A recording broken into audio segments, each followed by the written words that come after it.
내가 명하는 이 일에 너희를 칭찬하지 아니하나니 이는 너희의 모임이 유익이 못되고 도리어 해로움이라.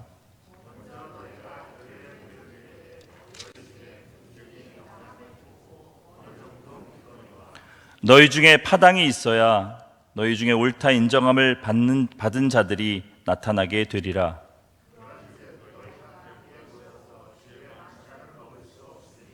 이는 먹을 때에 각각 자기의 만찬을 먼저 갖다 먹으므로 어떤 사람은 시장하고 어떤 사람은 취함이라. 너희가 먹고 마실 집이 없느냐? 너희가 하나님의 교회를 업신여기고 빈궁한 자들을 부끄럽게 하느냐? 내가 너희에게 무슨 말을 하랴? 너희를 칭찬하랴? 이것으로 칭찬하지 않노라. 아멘. 교회의 모임, 특별히 주일의 이 교회의 모임은 아주 특별한 가치와 의미가 있습니다. 하나님께서는 구약 성경에서 안식일을 기념하여 거룩하게 지키라고 말씀하여 주셨습니다. 그런데 우리 개혁교회는 이 안식일을 주일로 바꾸어서 기념하여 지키고 있습니다.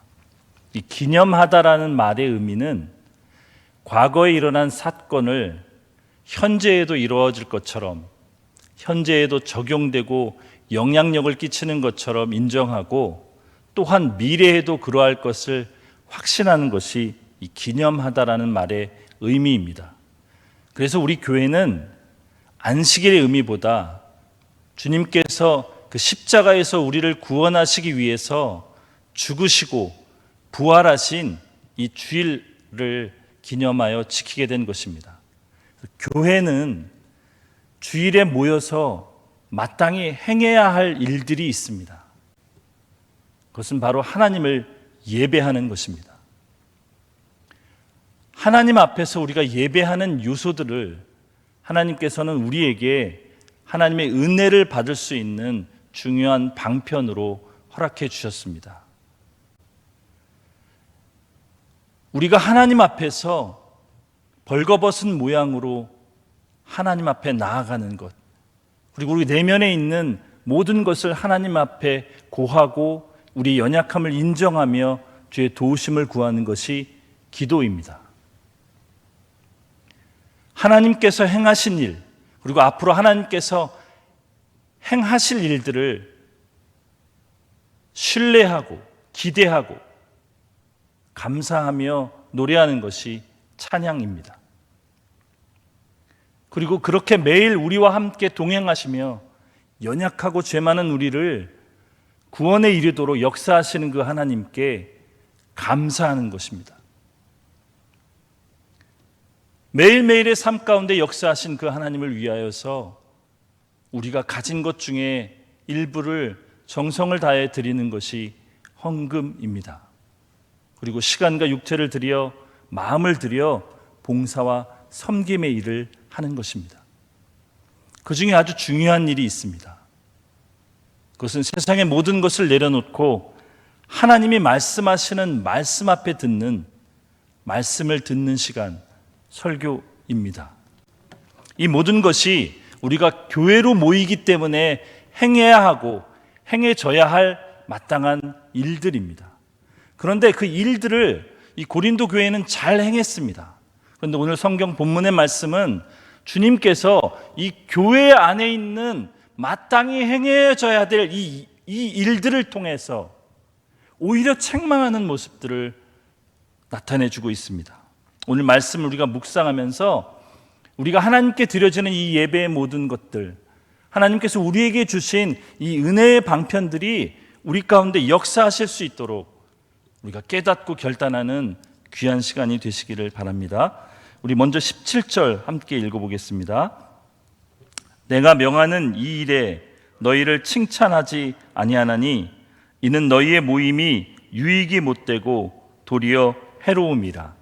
오늘 성경 말씀은 교회가 모였는데 그것이 유익이 돼야 된다라고 이야기하고 있습니다. 여러분, 우리가 교회로 모여서 하나님께 예배하는 이 모든 일들을 통해서 주님께서는 우리의 신앙과 믿음의 성장을 가져올 수 있도록 우리에게 유익을 끼치는 것으로 만들어 주셨고 제정해 주셨습니다.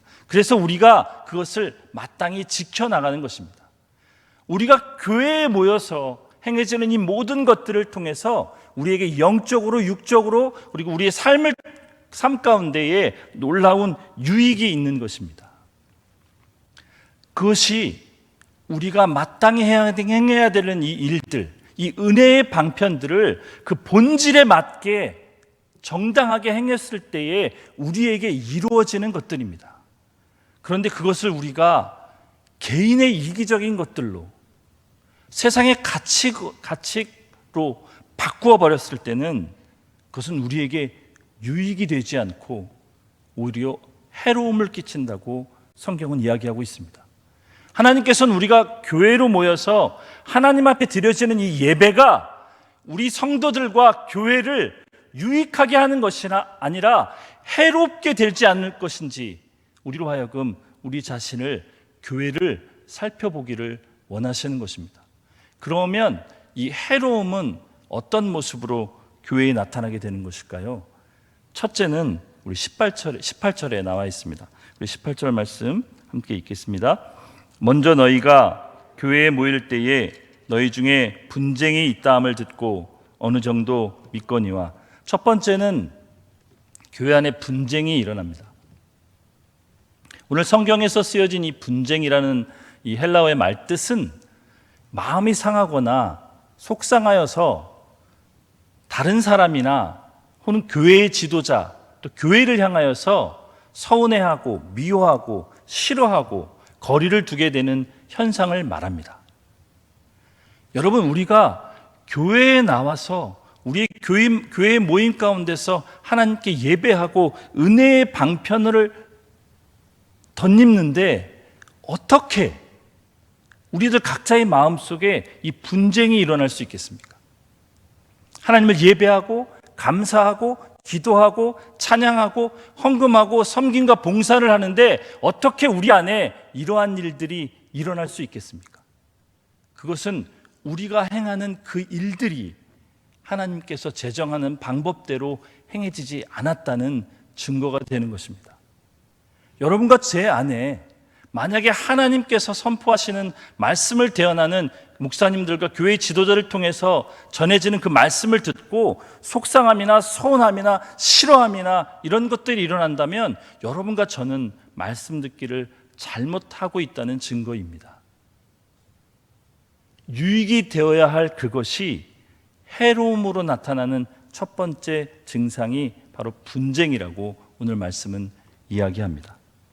그 분쟁이 일어나면 또 다른 것들을 만들어내는데 그것이 19절에 나타나 있습니다. 우리 19절 말씀을 함께 읽겠습니다. 너희 중에 파당이 있어야 너희 중에 옳다 인정함을 받은 자들이 나타나게 되리라. 이 분쟁은 파당을 만들어냅니다. 이 파당은 우리가 그 일반적인 개념으로 당을 지어서 다른 당 짓는 사람이나 개인을 싫어하고 멸시하고 배척하는 것들을 파당이라고 얘기합니다. 그런데 만약에 교회 안에, 성도들 안에 이 분쟁의 마음이 일어나면 그것은 꼭 반드시 파당으로 나타나게 된다는 것입니다. 나와 뜻을 같이 하는 사람을 모으고 그렇지 않은 사람을 배척하는 교회가 될 수 없는 현상으로 나타나는 것입니다. 그래서 사도 바울은 자식을 향한 아버지의 사랑으로 고린도 교회를 향하여서 책망하고 있습니다.